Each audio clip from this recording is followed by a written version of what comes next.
Welcome to the टार education friends. Target all rounder के टार एजुकेशन में मैं प्रकाश कुमार आप सभी का स्वागत करता हूं। दोस्तों, आज है 14 जनवरी 2022। देखेंगे अब तक के सभी महत्वपूर्ण करंट अफेयर्स जो आपके आगामी सभी परीक्षाओं के लिए अति महत्वपूर्ण होंगे। साथ में देखेंगे ये सभी एक्स्ट्रा फैक्ट्स जो आपको औरों से आगे रखेगा। इस क्लास का पीडीएफ आप टार एजुकेशन के इन सभी सोशल मीडिया प्लेटफॉर्म्स और वेबसाइट पर विजिट कर सकते हैं, जहां आपको अन्य बहुत कुछ मटेरियल स्टडी के मिलेंगे। सभी का लिंक नीचे डिस्क्रिप्शन बॉक्स में दिया हुआ है। क्लास हिंदी इंग्लिश दोनों में है, ऑप्शंस भी हिंदी इंग्लिश दोनों में है। आपसे आग्रह है कि क्लास को अंत तक अटेंड करें, तभी आपको इस क्लास का महत्व पता चलेगा।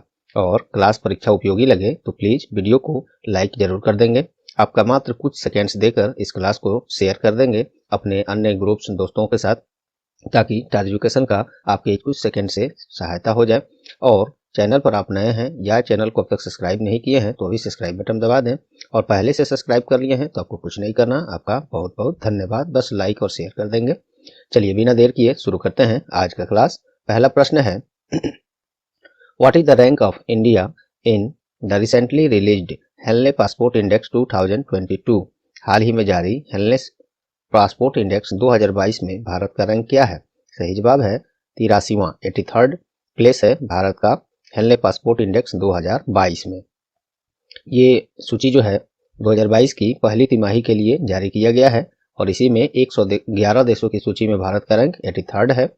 और इसमें भारत को जो है, इसका मतलब ये हुआ 83rd जो रैंक मिला है, इसमें ये मतलब हुआ कि भारत देश विश्व के 60 देशों में वीजा मुक्त पहुंच है भारत के पासपोर्ट का। इतना शक्तिशाली है। फिर भी ज्यादा अच्छा रैंक तो नहीं है, लेकिन 83rd रैंक है भारत का इसमें। और इस सूची में जापान और सिंगापुर ये संयुक्त रूप से पहले स्थान पर हैं इस सूची में, जो जिनकी पासपोर्ट जो है 192 देशों में वीजा मुक्त है, और अपना देश का पासपोर्ट 60 देशों में वीजा मुक्त है। और इसमें सबसे खराब प्रदर्शन जो है अफगानिस्तान का है, जो सबसे नीचे है।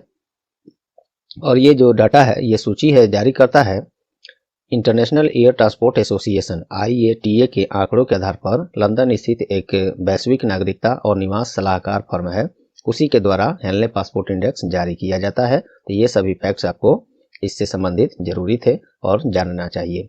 चलिए ऑप्शन से खेलते हैं। ये रैंक से संबंधित प्रश्न है, तो आपको ऑप्शंस भी रैंक से है। हाल फिलहाल की न्यूज से मैं आपको अपडेट कराता हूँ, ध्यान से सुनिए। 66वां 66th ये रैंक किसमें है? तो हाल ही में वैश्विक स्वास्थ्य सुरक्षा सूचकांक जारी किया गया था, उसमें भारत का रैंक 66th है। वैश्विक स्वास्थ्य सुरक्षा, इसमें भारत का रैंक 66वां है। और इस सूची में अमेरिका USA पहले स्थान पर है, और सबसे खराब प्रदर्शन इस सूची में सोमालिया का है, सोमालिया। और भारत का रैंक 66th है वैश्विक स्वास्थ्य सुरक्षा सूचकांक में। 82nd 82वां सूची ये रैंक किसमें है? तो हाल ही में जारी हुआ था वैश्विक रिश्वतखोरी जोखिम रैंकिंग, इसमें भारत का रैंक 82वां है, 82nd है। और इसमें डेनमार्क पहले स्थान पर है, डेनमार्क इसमें पहले स्थान पर है, और भारत 82वें स्थान पर। सूची फिर से सुन लीजिए, वैश्विक रिश्वतखोरी जोखिम रैंकिंग में। और 56 56वां रैंक किसमें है? तो हाल ही में world talent ranking report world talent ranking report जारी किया गया था इसमें 2021 का। इसमें भारत का रैंक 56वां है, 56th है। और पहले स्थान पर स्विट्जरलैंड है, इसमें पहले स्थान पर स्विट्जरलैंड है। चलिए, तो ये सभी ऑप्शंस से आपको ये सभी डाटा इतने एक्स्ट्रा में मिले। उम्मीद करता हूं पहले प्रश्न से आपको बहुत कुछ मिला और ये पसंद आए होंगे, परीक्षा उपयोगी लगी होंगी। अगला प्रश्न है हाल ही में भारतीय अंतरिक्ष अनुसंधान संस्थान इसरो के नए अध्यक्ष के रूप में किसे नियुक्त किया गया है? तो इसका सही जवाब है S सोमनाथ। S सोमनाथ को इसरो के नए अध्यक्ष बनाए गए हैं। इससे पहले कौन थे? इससे पहले K शिवन थे। देखिए इन्हीं का जगह लेंगे ये। आइए इसरो के बारे में जान लेते हैं। फुल फॉर्म इसका होता है Indian space research organisation, Hindi में इसको भारतीय अंतरिक्ष अनुसंधान संस्थान कहते हैं। इसका स्थापना 15 अगस्त 1969 में 1969 में मुख्यालय बेंगलुरु है, और चेयरमैन इसके अब हो गए नए S सोमनाथ। उसी पर आधारित प्रश्न भी है। चलिए बाकी ऑप्शंस अपॉइंटमेंट से संबंधित मैंने रखा है, और वो भी लेटेस्ट सब देख लीजिए। उर्जित पटेल उर्जित पटेल को हाल ही में AIIB अर्थात एशियन इंफ्रास्ट्रक्चर इन्वेस्टमेंट बैंक का उपाध्यक्ष बनाया गया है। उर्जित पटेल को उपाध्यक्ष, ठीक है। तो ये इसके उपाध्यक्ष अभी हाल ही में, बस हमको लगता है 1 वीक पहले के अंदर का ही न्यूज है ये, तो याद रखेंगे एशियन इंफ्रास्ट्रक्चर इन्वेस्टमेंट बैंक का उपाध्यक्ष उर्जित पटेल को बनाया गया। और ये कौन है? तो ये भारत के पूर्व RBI के गवर्नर हैं, तो ये भी आप ध्यान रख सकते हैं। चलिए अब विनय कुमार त्रिपाठी, ये बिल्कुल नियुक्ति ये भी है। हाल ही में रेलवे बोर्ड के नए अध्यक्ष और कार्यकारी अधिकारी किसे बनाया गया है? तो ये विनय कुमार त्रिपाठी को रेलवे बोर्ड के नए अध्यक्ष और कार्यकारी अधिकारी बनाया गया है, बिल्कुल याद रखेंगे, मोस्ट इंपोर्टेंट है। BS पठानिया, इनको हाल ही में इंडियन कोस्ट गार्ड अर्थात भारतीय तटरक्षक बल, जिसे इंग्लिश में इंडियन कोस्ट गार्ड कहते हैं, उसके महानिदेशक बनाए गए हैं BS पठानिया। ये बिल्कुल नए ये भी बने हैं। चलिए, तो उम्मीद करता हूँ दूसरे प्रश्न से ये सारे फैक्ट्स आपको परीक्षा उपयोगी मिले होंगे। अगला प्रश्न देखते हैं। हाल ही में प्रधानमंत्री श्री नरेंद्र मोदी की सुरक्षा उल्लंघन की जांच समिति का अध्यक्ष किसे बनाया गया है?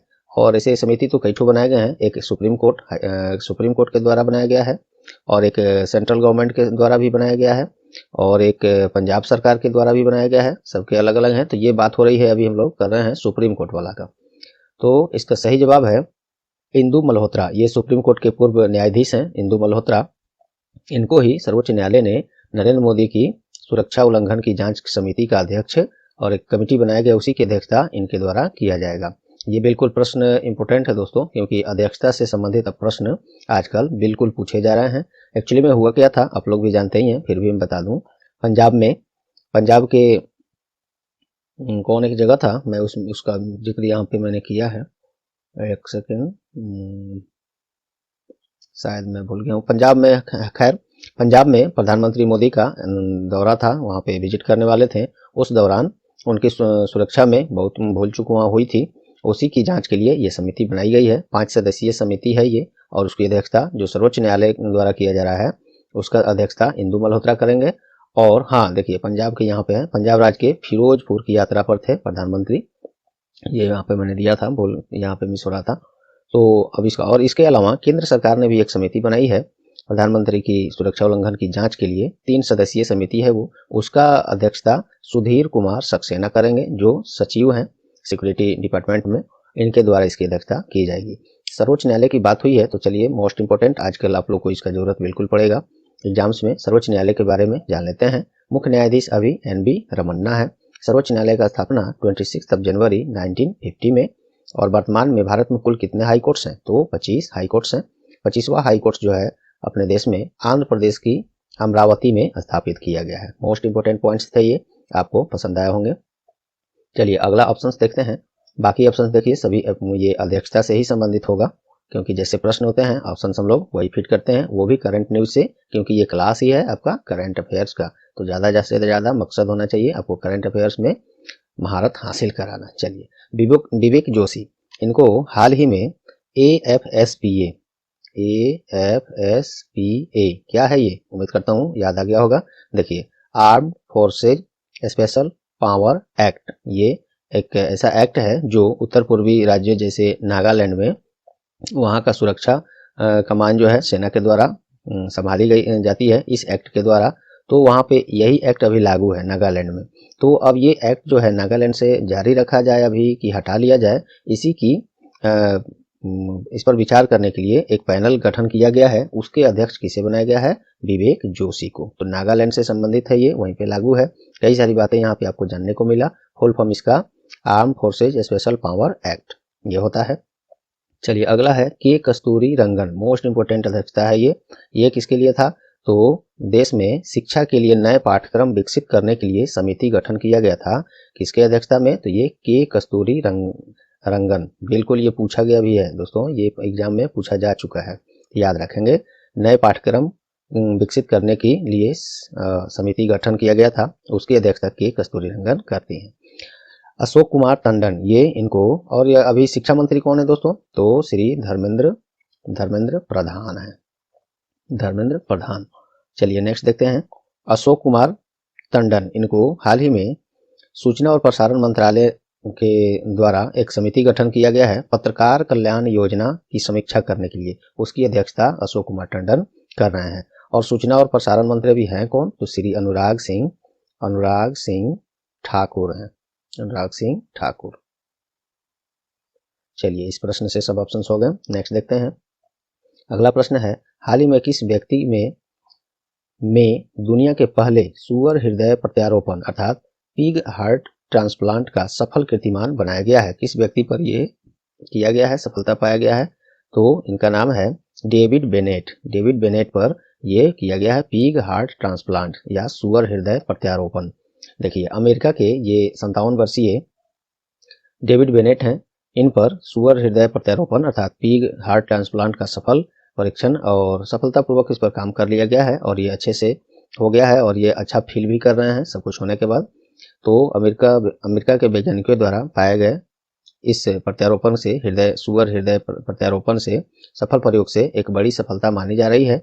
और चूंकि आप लोग ये भी जानते होंगे सुअर की लोकप्रियता बढ़ती जा रही है इस तरह के प्रत्यारोपण के लिए, क्योंकि सुअर का जो शारीरिक बनावट होता है, अंग होता है, वो लगभग मनुष्यों के समान ही होते हैं, ऐसा वैज्ञानिकों का मानना है। सब लोग जियोलॉजी में, बॉटनी में सब पढ़े भी होंगे। चलिए बाकी ऑप्शंस देखते हैं, बाकी लोग क्यों न्यूज में रहे हैं। आयशा मलिक ये न्यूज में क्यों रही हैं, तो ये हाल ही में पाकिस्तान सर्वोच्च न्यायालय की पहली महिला न्यायाधीश बनाई गई हैं, आयशा मलिक। जेम्स एंडरसन ये न्यूज में क्यों रहे हैं, तो जेम्स एंडरसन देखिए क्रिकेट खेल के इतिहास में 100 बार टेस्ट क्रिकेट में नॉट आउट रहने वाले, टेस्ट क्रिकेट में अधिकतर आउट तो हो ही जाते हैं लोग, लेकिन इन्होंने एक रिकॉर्ड बनाया है कि 100 बार नॉट आउट रहे हैं ये, और लगातार नहीं, केवल टेस्ट मैच की बात हो रही है। टेस्ट क्रिकेट में 100 बार नॉट आउट रहने वाले ये दुनिया के पहले क्रिकेट खिलाड़ी बन गए हैं, ये रिकॉर्ड है, तो ये आप याद रखेंगे, जेम्स एंडरसन। और ये कहाँ के खिलाड़ी हैं, तो ये हैं इंग्लैंड के, ये भी याद रख सकते हैं। किस देश से हैं ये भी पूछा जाता है प्रश्न में। वायलेट बरुआ ये न्यूज में क्यों है, तो आपको बिल्कुल याद होना चाहिए, एक सप्ताह पहले की न्यूज है ये। असम पुलिस में पहली महिला आईजी अर्थात इंस्पेक्टर जनरल, असम पुलिस में पहली महिला आईजी बनाई गई हैं, डेविड कहा गया वायलेट बरुआ। ठीक है, चलिए असम का राजधानी दिसपुर है और वहां के मुख्यमंत्री कौन है, हेमंत बिश्व शर्मा है। और राज्यपाल कौन है वहां पे, चलिए कमेंट में आप बताइए। रोज इसको हमको लगता है रोज एक न एक बार असम के बारे में आ ही जाता है, मैंने बताया है। आपको याद है या नहीं कमेंट में जरूर करें, जिनको नहीं याद है वो तो बिल्कुल करें, क्योंकि वो नहीं याद है तो क्यों नहीं याद है उसको सर्च कीजिए, देखिए नोटबुक में या गूगल पर और लिख डालिए कमेंट में, ताकि आपको इसके बाद से वो भूल ना पाए। चलिए दोस्तों आज क्लास काफी लेट हो रहा है, इसके लिए मैं माफी चाहता हूँ, और लेट के कारण ही MCQs हम लोग 4 ही क्वेश्चन में फिट किए हैं, बाकी प्रश्न इंपोर्टेंट सब हैं, आप देखिए एक्स्ट्रा फैक्ट के साथ हम लोग देखते हैं। हाल ही में भारत का सबसे वृद्ध भालू का निधन हो गया है वन विहार नेशनल पार्क में। उसका नाम क्या है उस भालू का, तो गुलाबो। बिल्कुल आपको लग रहा होगा थोड़ा सा फनी टाइप का ये क्वेश्चन, लेकिन ऐसे प्रश्न बिल्कुल आते हैं, इस पर ध्यान दीजिएगा, नजरअंदाज बिल्कुल नहीं करिएगा। तो ये सबसे वृद्ध भालू था देश का, इसका नाम था गुलाबो, इसका निधन हो गया है वन विहार नेशनल पार्क में। कहाँ है ये वन विहार नेशनल पार्क, तो मध्य प्रदेश के भोपाल में है, यहाँ मैंने दे भी दिया है नोट में, मध्य प्रदेश के भोपाल में है, छोटा सा ये नेशनल पार्क है मध्य प्रदेश के भोपाल में, वन विहार नेशनल पार्क, और इसका नाम गुलाबो है। 40 वर्ष का उम्र था दोस्तों इसका निधन हो गया है। मध्य प्रदेश में है, तो आइए इसके बारे में देख लेते हैं। इसका राजधानी भोपाल जैसे मैंने बताया, मुख्यमंत्री शिवराज सिंह चौहान है, राज्यपाल मंगू छगन भाई पटेल है।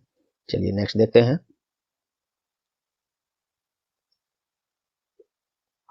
अगला प्रश्न है, हाल ही में कहां प्रधानमंत्री श्री नरेंद्र मोदी के द्वारा MSME प्रौद्योगिकी सेंटर का उद्घाटन किया गया है, तो ये पुदुचेरी में किया गया है। पुदुचेरी में हाल ही में 25वें राष्ट्रीय युवा उत्सव मनाया गया, ये मैंने कल या परसों ही शायद आप लोग को बता चुका था क्लास में। 25वें राष्ट्रीय युवा उत्सव का आयोजन किया गया है, ये एक अलग प्रश्न है। 25वें राष्ट्रीय युवा उत्सव का उद्घाटन मोदी जी ने वीडियो कॉन्फ्रेंसिंग से 12 जनवरी को हुआ था। और 12 जनवरी को क्या हुआ है, तो उस दिन स्वामी विवेकानंद की जयंती के शुभ अवसर पर क्या मनाते हैं हम लोग, राष्ट्रीय युवा दिवस। राष्ट्र और ऊपर करने दीजिए, देखिए राष्ट्रीय युवा दिवस हम लोग 12 जनवरी को मनाते हैं, और इसी अवसर पर मोदी जी ने ये 25वें राष्ट्रीय युवा उत्सव का उद्घाटन किया। फिर से ये जो प्रश्न में है MSME प्रौद्योगिकी केंद्र, इसका भी उद्घाटन वहीं से किया गया है। तो ये सभी फैक्ट्स आप इसमें 3-4 फैक्ट्स हैं, आपको ये सब आसानी से याद रखिएगा। पुनः एक बार वीडियो को पॉज करके या PDF जब लीजिएगा उसमें पढ़ लीजिएगा। चलिए नेक्स्ट है, हाल ही में ओलंपिक पदक विजेता डियोन लैंडोर का निधन हो गया है। वे किस देश के जाने माने स्प्रिंटर थे अर्थात धावक थे? तो ये त्रिनाद एंड टोबैगो के डियोन लैंडोर थे और ये ओलंपिक पदक विजेता थे और बहुत कम उम्र में एक दुखद घटना हुआ इनके साथ, उसमें इनका देहांत हो गया। ये त्रिनाद और टोबैगो के जाने माने धावक थे।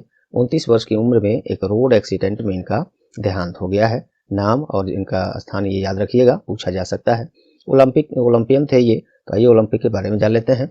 IOC अर्थात इंटरनेशनल ओलंपिक कमेटी, इसी के रेगुलेशन में ओलंपिक खेल का आयोजन होता है। स्थापना 23 जून 1894 में। मुख्यालय इसका लॉजन जो कि स्विट्जरलैंड में है और प्रेसिडेंट इसके IOC के थॉमस बाक हैं। चलिए नेक्स्ट प्रश्न देखते हैं। हाल ही में ग्लोबल प्राइवेट बैंकिंग अवार्ड्स 2021 में किस बैंक ने भारत में सर्वश्रेष्ठ निजी बैंक का पुरस्कार जीता है? ग्लोबल प्राइवेट बैंकिंग अवार्ड्स 2021 में भारत में सर्वश्रेष्ठ निजी बैंक का पुरस्कार मिला है HDFC बैंक को। HDFC बैंक का मुख्यालय मुंबई है। MD and CEO Shashidhar Jagdishan है। टैगलाइन इसका वी अंडरस्टैंड योर वर्ल्ड है। चलिए नेक्स्ट देखते हैं। हाल ही में सार्वजनिक क्षेत्र की किस बैंक ने RuPay select contactless debit card launch किया गया है? तो ये यूको बैंक के द्वारा जारी किया गया है, वो भी NPCI के सहयोग से। NPCI के बारे में देखिए। NPCI का फुल फॉर्म क्या होता है? National payment corporation of India. यह क्या है? NPCI एक भारत में जितने भी ट्रांजैक्शन होते हैं इसको अम्ब्रेला छतरी कहा जाता है, सभी ट्रांजैक्शंस का इसी के सब अंडर में होता है। और ये जो है NPCI reserve bank of India RBI और इंडियन बैंक एसोसिएशन, जिसे शॉर्ट में IBA कहते हैं, का एक संयुक्त प्लेटफॉर्म है। स्थापना इसका 2008 में। कई बार पूछा जा चुका है इसके बारे में। मुख्यालय मुंबई है और MD एंड CEO भी कई बार पूछा गया है, दिलीप एब्से हैं। चलिए यूको बैंक ने ये जारी किया है क्या? RuPay contactless select contactless debit card, उसके बारे में भी जान लीजिए। स्थापना यूको बैंक का 6 जनवरी 1943 में। मुख्यालय कोलकाता है। MD and CEO Atul Kumar Goyal हैं। नेक्स्ट क्वेश्चन देखिए। हाल ही में दोस्तों आज क्वेश्चन टोटल 9 ही एक्चुअल में नए मिले थे। यहाँ से 1-2 क्वेश्चन कल के क्लास में मैं करा चुका हूँ, उसको मैं यहाँ रिवीजन के तौर पर रख दिया हूँ। मोस्ट इंपोर्टेंट है, बिल्कुल देखकर इसको भी जाइए। देखिए हाल ही में किसे अंतर्राष्ट्रीय मुद्रा कोष IMF के नए मुख्य अर्थशास्त्री नियुक्त किया गया है? तो पियरे ओलिवियर गैरिन चास, इनको IMF में नए मुख्य अर्थशास्त्री नियुक्त किया गया है और ये जगह लेंगे। इसके पहले गीता गोपीनाथ जो भारतीय मूल की अमेरिकी अर्थशास्त्री हैं, वो थी इसके पहली महिला मुख्य अर्थशास्त्री IMF में। इनकी जगह लेंगे ये। और गीता गोपीनाथ जो हैं ये अब इसी में अंतर्राष्ट्रीय मुद्रा कोष IMF में ही पहली उप प्रबंध निदेशक पद पर पद ग्रहण करेंगी। तो ये चली आई इस पद पर और उस पद पर हो गए ये पियरे ओलिवियर गैरिन चास, मुख्य अर्थशास्त्री बन गए ये। और पहली उप प्रबंध निदेशक ये पद बना है IMF में, इसके बन गई कौन? गीता गोपीनाथ, और ये भारतीय मूल की अमेरिकी नागरिक हैं। IMF का पूर्ण रूप इंटरनेशनल मॉनेटरी फंड होता है। स्थापना 1944 में। Headquarter Washington DC United states में है। इसके चेयरपर्सन क्रिस्टीना जॉर्जिवा हैं। चलिए अगला देखते हैं। हाल ही में किस राज्य सरकार ने राज्य में मिनी ओलंपिक्स खेल का प्रतियोगिता करने का घोषणा किया है? तो ये महाराष्ट्र सरकार ने किया है। और किस नाम से होगा ये प्रतियोगिता? तो ये होगा महाराष्ट्र राज्य ओलंपिक प्रतियोगिता, इस नाम से इस खेल को किया जाएगा, जिसे मिनी ओलंपिक्स माना जाएगा। महाराष्ट्र सरकार ने शुरू किया है। महाराष्ट्र राज्य का स्थापना 1 मई 1960 में। राजधानी इसका मुंबई है। उद्धव ठाकरे इसके मुख्यमंत्री हैं और भगत सिंह कोश्यारी राज्यपाल हैं। चलिए एक और प्रश्न देख लेते हैं हम लोग, उसके बाद क्वेश्चन ऑफ द डे देखेंगे। हाल ही में इंडियन प्रीमियर लीग IPL के लिए नए प्रायोजक के रूप में किसे चुना गया है? तो टाटा ग्रुप को। इससे पहले कौन था? वीवो जो मोबाइल कंपनी है वही था इसका स्पॉन्सर्ड। इंग्लिश में इसको स्पॉन्सर्ड कहते हैं, प्रायोजक हिंदी में। चलिए IPL के बारे में थोड़ी सी हम लोग जान लेते हैं, इतिहास से लेकर अभी लास्ट जो मैच हुआ है वहां तक फटाफट। ऐसे IPL का एक पूरा पूर्ण डिटेल्स में एक क्लास जल्दी दे रहा हूँ, उसमें 10-15 मिनट का होगा। आपको IPL से संबंधित अब तक जितने प्रश्न बने हैं, बनेंगे आगे भी, वो सब इसी से कवर हो जाएगा, जरूर उसको देख लीजिएगा। चलिए IPL 2022 और 23 के लिए वीवो कंपनी के स्थान पर अब टाटा ग्रुप को स्पॉन्सर्ड बनाया गया है। सबसे पहले जो देखिए IPL का शुरुआत एक्चुअली में 2007 में जो T20 वर्ल्ड कप हुआ था, फाइनल मैच में पाकिस्तान के विरुद्ध इंडिया की जबरदस्त जीत हुई थी। उसी खुशी में अगले वर्ष BCCI अर्थात board of control for cricket in India BCCI ने 2008 में इस IPL खेल को आईपीएल का फुल फॉर्म होता है इंडियन प्रीमियर लीग। तो इसको शुरू करने का घोषणा किया और ये आईपीएल जो है T20 समझिए इसको, 20 ओवर का ये क्रिकेट खेल है, लीग है और इसको पहली बार 2008 में ही खेला गया, शुरू किया गया। और इसके बारे में देखिए, शुरू में जो 2008 में हुआ था उसमें कुल 8 टीम इसमें शामिल हुई थी। ये प्रश्न ऐसे बन चुका है, याद रखिएगा। तो 2008 में सबसे पहले राजस्थान रॉयल्स ने चेन्नई सुपर किंग्स को हराकर सबसे पहला खिताब जीता था, ये बिल्कुल याद रखेंगे। और इस साल जो 2021 में आईपीएल हुआ है, इसके फाइनल में चेन्नई सुपर किंग्स ने कोलकाता नाइट राइडर्स को हराकर फाइनल मुकाबला जीता है। उम्मीद करता हूँ ये लास्ट प्रश्न से आपको बहुत कुछ मिले। चलिए next question of the day देखते हैं आज का। आज का क्वेश्चन ऑफ द डे है, हाल ही में भारतीय रेलवे द्वारा यात्रियों को के खोए हुए सामान को ट्रैक करने के लिए कौन सी मिशन लॉन्च किया है?